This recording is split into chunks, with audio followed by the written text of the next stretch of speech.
Hey beautiful people, hope you are doing so well. Today we bring to you Answers Uncovered episode 2, season 1, whereby we send over our guest today, Saige in the building. Hi.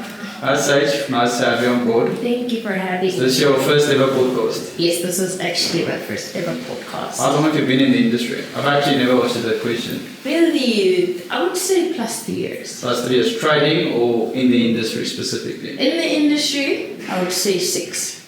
Trading, it's 3. Actively trading. So when did you actually get into trading? Because I know you said you started studying and you were second year, so did you start in school? Nah, I started in 2019. I was still in high school.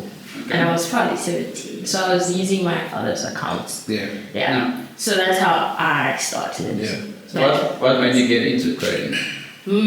I just saw some guy on the internet and then they were like, yeah, join PIP something. I'm like, okay, what's happening here? And I already chose finance. Yeah. So I was like, okay, let me do it. Perfect. And then that's how I got into trading. Okay, but most importantly, just so that we don't also get to keep our audience updated and informational. Just give us a brief explanation about yourself, tell us just a bit about yourself, just so we also get to understand and where the love of trading is coming from and what really motivated you in terms of you actually getting to be confident, comfortable trading, and for you to also have that sort of thing whereby you willing to push it for years and years to come. Okay, so what happened was I was in class with people who were already trading. Okay. So it was boys. Okay. All of them. There was no female person with the phone. Yeah. And they would be like, yeah, there's this new market maker model. And I'm like, what are you guys talking about? I also want to get in here. And then the boys were buying like Gucci's in high school. And I'm like, why are they buying Gucci's? Where are they getting the money from? Yeah. That's why it's like, okay, if they can do it, I can also do it. And then at some point I was like, okay, first year, I was like, let me do that thing that we learned from the boys. I was taught Forex in like 15 minutes, turn lines, here's a triple touch, double touch. I was like, okay, cool. Then I made money from that. Right. But how long did it take for you to be consistently profitable, or would you say a thing where you started to see some light in it, or some hope that if I actually get to do it for a long time, if I actually provide me that specific life that I'm looking for? How did it actually win for you? How long did it actually take for you to see some light from the trading? Okay, so I got into Boston. Okay. And that's when I was like, okay, and it's first money is on. Yeah. That 1.5 that I was getting at the time. So that time it was 1.5? Yeah, it was 1.5. Okay. So I was getting 1.5 and my dad was like, no extra allowance. And I was like, okay, I have $5. Okay. I'm going to start at some broker. And then I traded with them with $5 and I flipped it. So basically you started from $5? Yeah. No, but I flipped it to like $100. Yeah. From $5 to 100? Yeah, and then I was like, I made NS first money in a day. Right? Alright. And then that's when I was like, okay, let me drop out. Right? And then after dropping out, I was like, I think there was some CPI. Okay. Something. Fundamentals. Then I funded and then I made 40,000. And I was like, why am I still in school? Just like that? Just like that. But then after that, it became a roller coaster because 2021, I was like trying to figure out what is happening in the Forex market. And then my parents were like, you're not going to drop out. We're going to take you back to another school. Definitely. If you're not going to do university. Yeah. So I was like, okay, my parents are paying for this now. Yeah. So I have to study. Basically. So when I started studying, I kind of neglected my trading. Okay. But I was still watching some videos. I even went to trade synthetic indices because I felt like I don't have time. Why not synthetic indices? We done with that. 2022, I finished school. Alright. Finished with school, and I'm like, okay, let me log in. Let me watch something that I've always watched. I even met like Nigerian overseas mentors and all sorts of people. Every single thing that you could think of. I even watched some Pakistan course, everything. From YouTube? Telegram. Most people think YouTube is where it's at. It's actually on Telegram. Because Telegram, they have like files and files of every single person's course. Okay. Yes. Interesting. I think the one key thing that I'm taking out of that, sorry to interrupt you, is once again, you went through all these guys, Nigeria, Pakistan, all that. And that's one thing that a lot of guys or traders that comes into the market doesn't get. When you telling us that's what you did, it means you had an obsession to learn this specific industry and this specific market. And I always tell people that if you don't have that, with anything in life, not just once again trading, if you want to be in the beauty space, the health space, whatever it might be, you need to be obsessed with that specific thing. That's the only way you'll ever get to a point where you will succeed with that specific thing. And most importantly, when talking about your journey or your whole personality, if I should say, I mean, it's more of a thing whereby it's actually interesting for me to talk about this because it brings me back to thinking that, you know, in a broader manner or in a broader perspective, we all these guys, you know, the trading industry as a thing whereby it's male dominant, whereby males are dominating in it. Approximately could be 90% of the whole world's population dominating as males. Do you understand? And when looking at you, your perspective, your image, your personality, and also getting to be drawn into trading, what do you have to tell us about in terms of also getting to, you know, look up to women in terms of getting to make them realize that, you know, this thing is not only male dominant, but also women can actually find a purpose within themselves and actually make something out of it. What do you have to say about it? And what's still making it relevant till today in terms of you getting to, you know, see the potential and the passion, still having the passion within yourself to keep it going over and over up until definitely you get to where you always want to get. You understand? Just tell us a bit about that. Okay, so most people would go for if a guy can do it, so the female can do it. Okay. I go about it as anybody can do it. All right. Whether you are children, there are children that can trade. Yeah. There are children that can build. They teach their children how to do civil engineering from a young age. It doesn't matter the gender. So when it comes to gender, it's like, doesn't matter. You can do it. Anybody can do it. As long as you're focused, you want to do it. The fact that I'm a female in the space, there's so many females that trade. It's just that they don't have time to be like, I want to come out as a trader. Or to them it's like a side hustle. Right. To them it's like, I can just play a little bit here.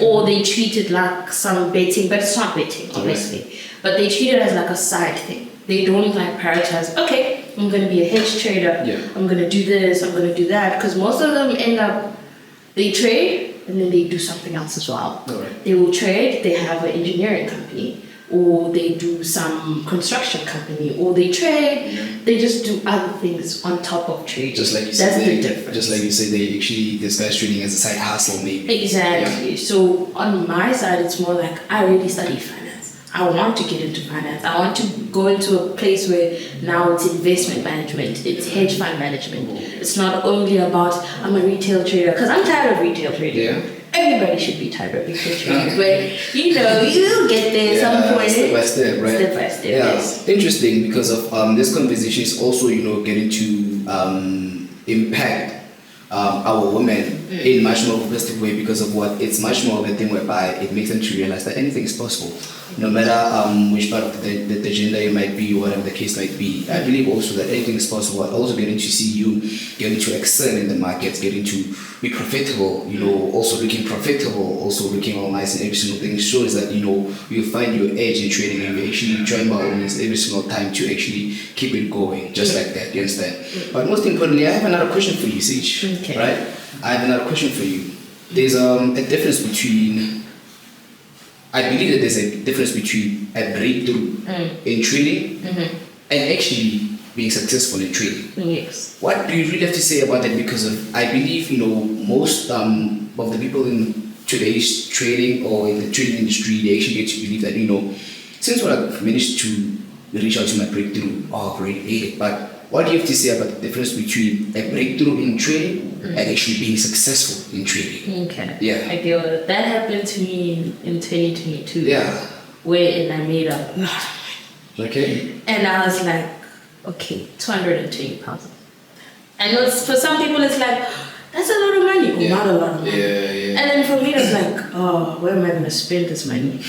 At that point I was like, oh, okay, shut. And then I spent it. Like I spent it. Like that money now is not anywhere near my. Obviously, I spent it wisely, but it's nowhere near where it's supposed What's to be. supposed to be, yes. Someone will expect, I just made 1 million or something. Okay. They're expecting to see that 1 million in your bank account. It's not going to be Not there. gonna be there. That's just a breakout trade. Okay. But now, when you talk about being successful in trading, Right.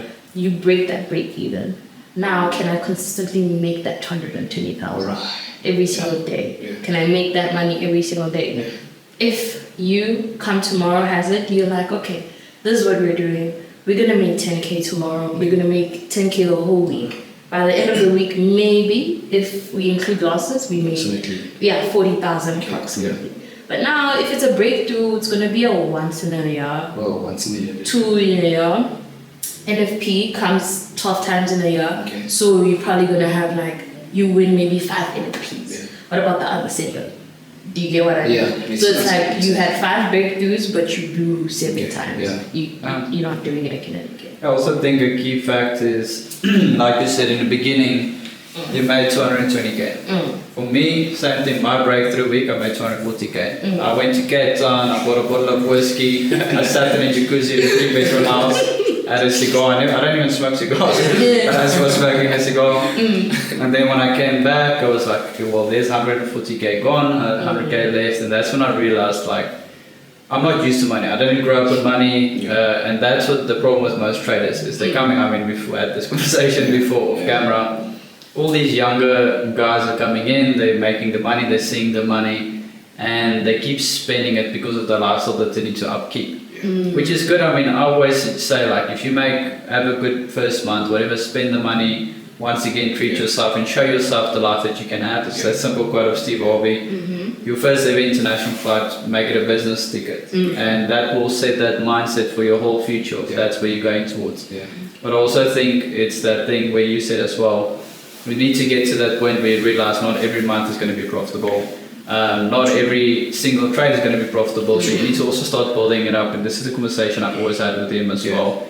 You need to treat your trading as a business. And I know it's like cliche to say that, but at the end of the day, that's your income and that is your future.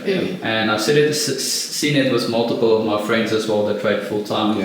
Where 1 month they're living a decent life, and the other month then they're down and out and they're searching for a job, whatever. And the one thing that we always need to realize as traders as well, yes, there's a lot of opportunities outside that's going to scale from your trading. Like you said, hedge fund manager, trading alternative funds, whatever it might be. Investing company. But for you, if you don't have trading locked down for the long term, and you're not building something outside trading as well, you don't want to be sitting at 50 years old still stressing about a position. You want to have enough capital in that trading account where you only need 1 or 2% per month, because you don't want to be flipping accounts at 50 years old. Like, your heart won't be able to take it. So that's one thing that, well, I've given you so much credit for this, that you're doing the live trading. Like, it's once again so powerful that you will have the guts to sit there and trade live in front of other people. It is amazing. And the one thing that I really relate to is when I started trading, let's say it's profitability, then we also got to a point where rather than trading with like a $10,000 account, I'll create multiple $100 accounts, and then I'll go full margin. If I lose $100. If I win, I win $400-$500. So it's another form of risk management. So now the question from me is, how did you get into that type of trading? The risk management part or the live trading? The over leveraging on a single account. For people, if you lose that day, people will think, oh, she can't trade, she blew her account. But actually, it's just that one account from 20 accounts that you've already broken down the risk. So how did you get into the high risk leverage trading? Okay, with high risk leverage, for me, it's more like, okay, I'm going to fund this amount, right? And then I'm going to calculate what event is going to happen during the week. If there's any event during the week, I need to take that account into consideration. So if I fund 500 Rand, it's going to be like, okay, whatever happens to this specific account, if I blow, it's that 500. Right. But then there's also an account that I have where this one 10%. If you lose more than 10% a day, you can't trade. My dollar accounts, my euro accounts. Okay, sometimes I do over leverage, but it's that thing of like, I know I can risk that. Okay. Right, but I don't want to risk to a point where now I don't have any money, or I don't have more money that's gonna come in. It's gonna be that thing of like, okay, 500 funded, day 2, I trade it again, and then maybe I double it. Or I don't double it, or 300% in a week. I think in percentage of like, if this amount was higher, right? How much percentage did I actually make? Yeah, how much gain did I make? So now for me to full margin that, because it's my own personal funds, it's like, okay, it's just 500. Yeah. Essentially, you can have that attachment to the money that, oh, I made a lot of money, I just flipped 500 to 5K, or I flipped 5K to 50K. But at some point it's like, at the end of the day, that's just 500. You sacrificed the McDonald's, you sacrificed KFC, maybe some little whatever. But then it was an investment. At the end of the day, you wanted to find out if it's going to work. But then at some point, there is a little bit of a fine line. You shouldn't trade with your last money. That's one thing. If you plan to over leverage, make sure it's a sniper, it's an A+ setup. You're not going to just go in there. There's no drawdown. 500. There is going to be a drawdown. That's why it's important to take into account, like, okay, 500 rand. Oh, 1,000. How many trades can I take with 1,000? It's going to take me 10 trades to blow. If we think about it with the math involved, it's taking 10 trades to blow. Okay, 0.10 can blow it as well. All right, what do I enter? What am I going to enter? Which index is going to give me smaller spread? Which one is going to let me open that thing easier? So you have to think about it. As much as people don't like thinking about it, they just want to be like, let me buy US30 now. Let me sell gold now. I'm going to make money now. You need to think about it for it to become, okay, it's time to trade now. I can do it. Same thing. And that's how eventually we get out of the little risk management bubble and everything. But I think it's so true what you're saying, because the key, once again, to what you're saying is, people don't understand this concept. We've talked about scaling entries. We all scale entries. Simple. You buy, you have a stop loss. Between your stop loss and your entries, you're gonna, if it goes against you, you're gonna keep entering. And people don't understand that math. I've said it once on a podcast. I got so much hate for it. Why would you enter when you're going to negative? And I'm like, I know. So we're not gonna go down that alley. I'm not gonna explain it now. But I think the key thing that what you're saying is, you see people on social media that scales entries, but it's like 21 cent lot sizes. But what you don't realize is they already calculated exactly how much positions they can enter to still cover their account. So it's really important to go and say, well, I have 1,000 rand. If I enter 10 entries these levels, then I'll be fine. So that's one thing that's really important, and I'm glad you're actually doing that, because a lot of people think scaling is just buy eventually. Or they think once you just go into profit, you just keep buying. Just really not the thing. And most importantly, I mean, I think preparation before execution is most important. You getting to understand the specific market that you're looking to, trade and scale into, understanding the trend that obviously if I buy here it'll be obviously moving in higher highs and lows depending that it's in an uptrend. So now understanding that, when you're going to, entering your buys, it's going to be linked with the direction of the market. You understand? You can't be buying obviously what it's selling. So I always think that preparation for execution is the most important thing. You understand? So I brought also another question for you, Saige, right? I have trying to pull this conversation just so that we also get to understand every single thing, right? Let's talk about personality. I mean, when talking about personality, I think trading is also determined by personality.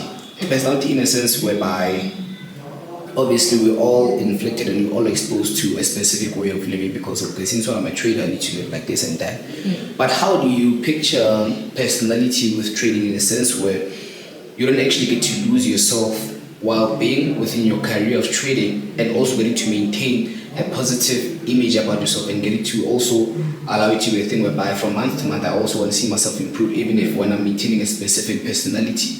Quite simply not allowing in a way the media to get in my head to a point where I need to prove to them that okay, I'm a trader and I'm living like this, and obviously I want to prove to you that I'm a trader. But how do you actually connect trading with personality and allowing it to be a thing whereby you dominate it more than it can actually end up controlling you and controlling your emotions? Because obviously you'd be at a stage of acting out of emotion because of you want to show people that okay, since I'm a trader, I'm living like this. That's when you trade emotion USD.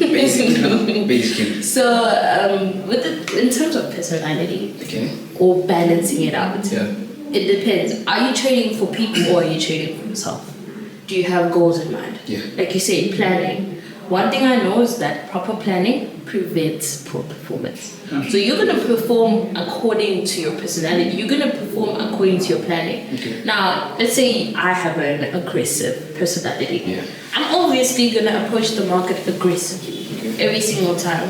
Or I have a kind personality. I'm going to approach the market kindly. Like, oh, the market just reversed on me. I'm going to be nice. Okay, cool. Yeah. And then there's someone who the market reverses on them and why did it go against me? Why did you're it? trading out of emotion. Exactly. Yeah. Now you're trading out of emotion. So Yeah. it's important to be self-aware as a trader. Yeah. You're not just gonna go in there.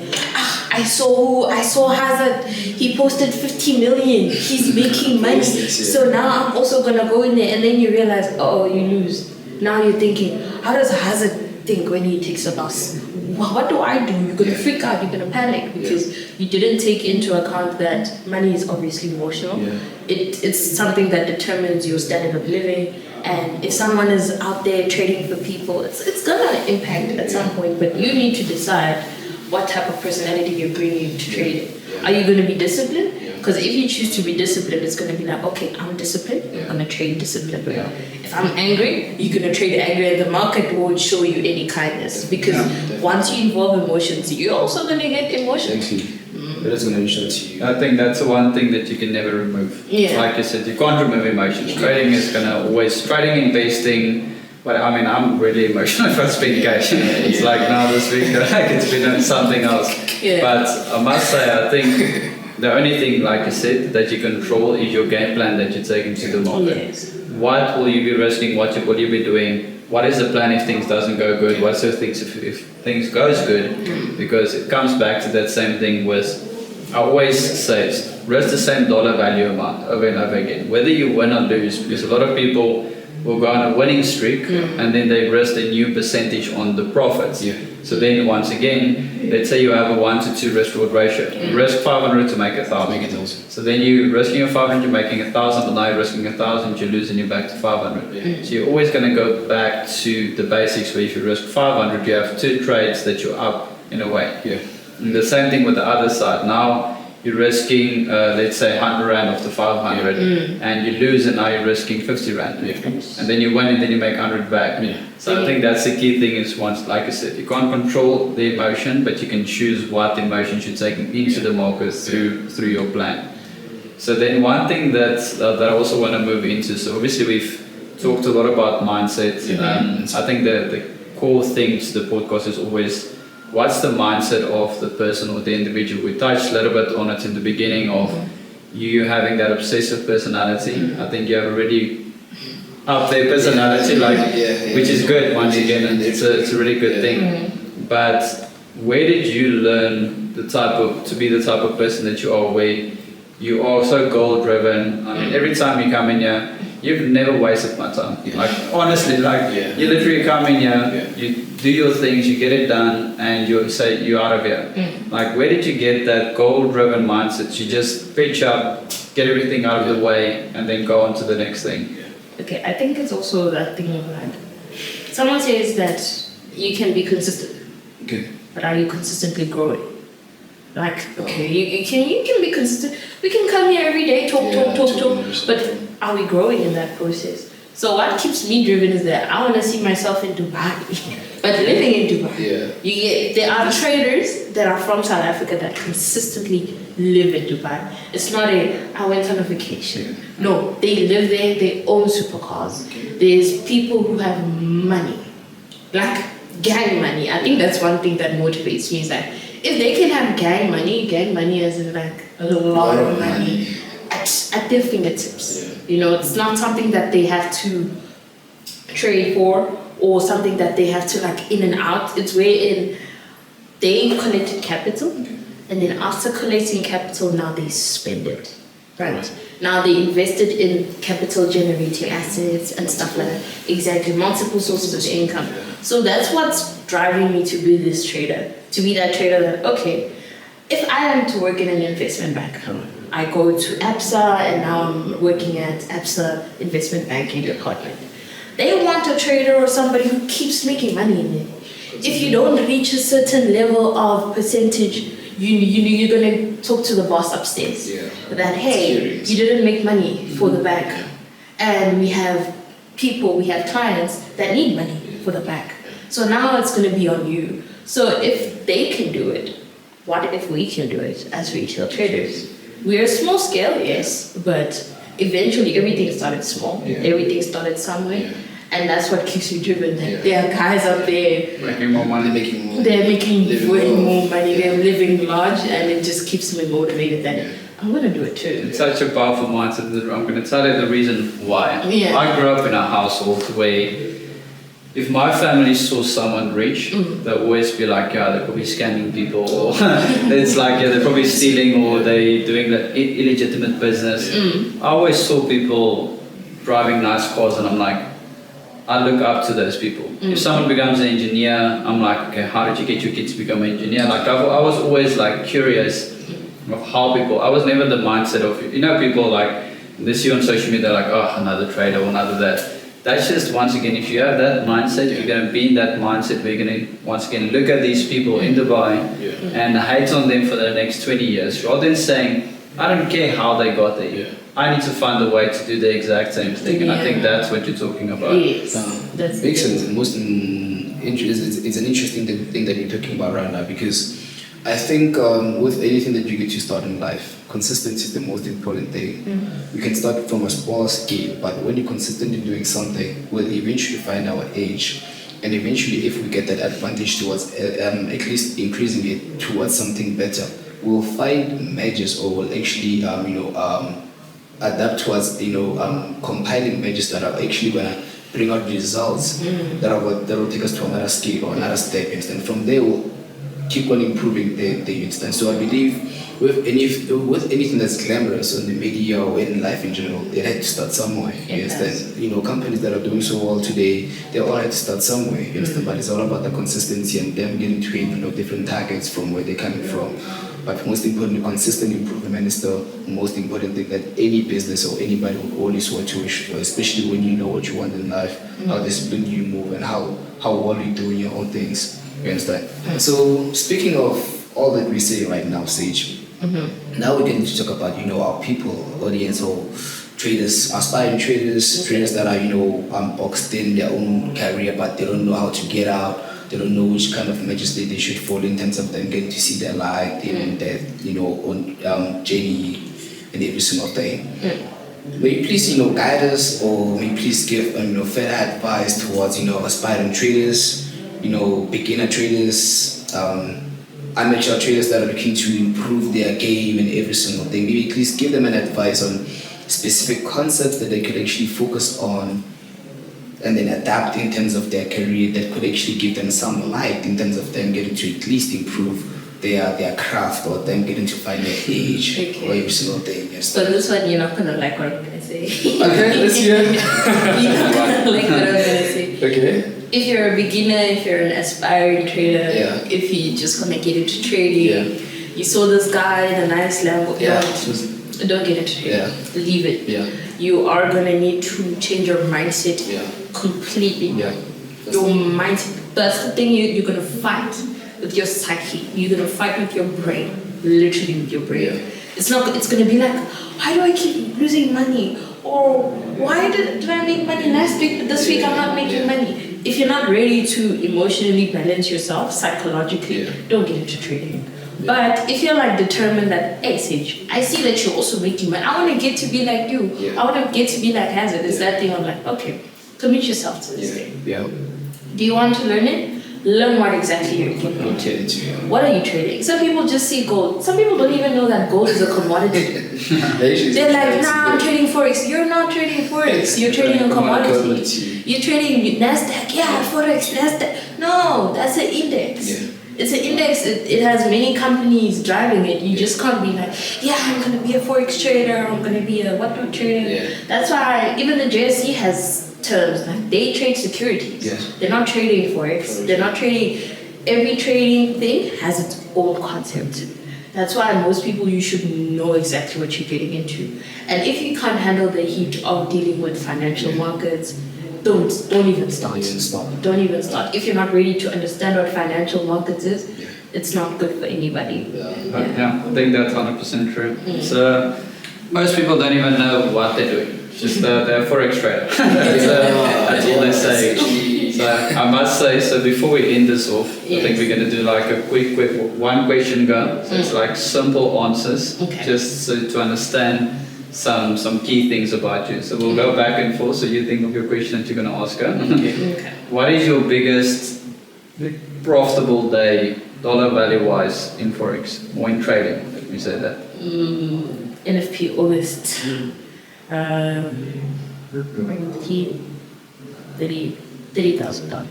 $30,000 Yes. in one trade. Yes, in one day. It was luck. No, it's always luck. That one was luck. How old were you when you did that trade? That was last year. Last year. Yeah. It was luck. That was probably a good feeling. Yeah, awesome. So now the opposite question. What was your biggest loss on a day? 180, about $70,000. $70,000. Yes. Personal trading capital. Last year. Last year. It was the month before the month I made back the money. So you lost the money before and then you made the money. Yeah, it was the first July NFP 2024. Yeah. I had money. I was like, guys, let's get into this thing. It was more of like that spike killed everybody. Nobody made. Yeah. Everybody sent a signal. Everybody sent whatever advice they wanted to, but nobody made money. The spike was so big that every buyer was taken out. Every seller was taken out. Yeah, That was the July. Yeah. Hold out with that. So I was thinking gold buys. At that point, gold did buy. Yeah. But my account didn't survive. That's basically what happened. And then with the next month, it was more of like I consistently grew the amount. Yeah. I can say I grew 500 to 50,000. 50,000 to 500,000 was not me. It was NFP. Because at that point, I was like, I'm full on doing this. Worst case scenario, I blow 500. If you think about it, worst case scenario, you blow 500, you just gotta go back again. Yeah. Okay, let me set up. Yeah. But that's it.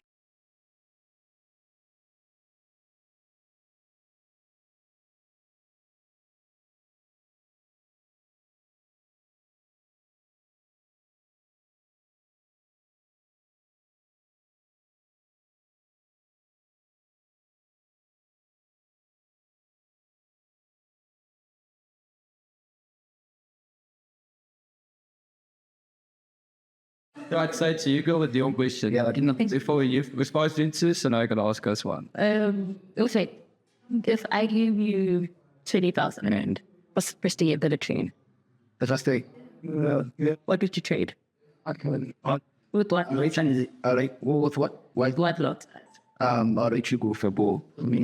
Lot time. And outside I'd go for zero brain tape. This one. Yeah. Well, so what How many positions? Just one. Just like me. I should go for two. You all know why? I'll apply consistency brain, not me trading as in like I'm trying to like flip 3,000 into make it 1 million.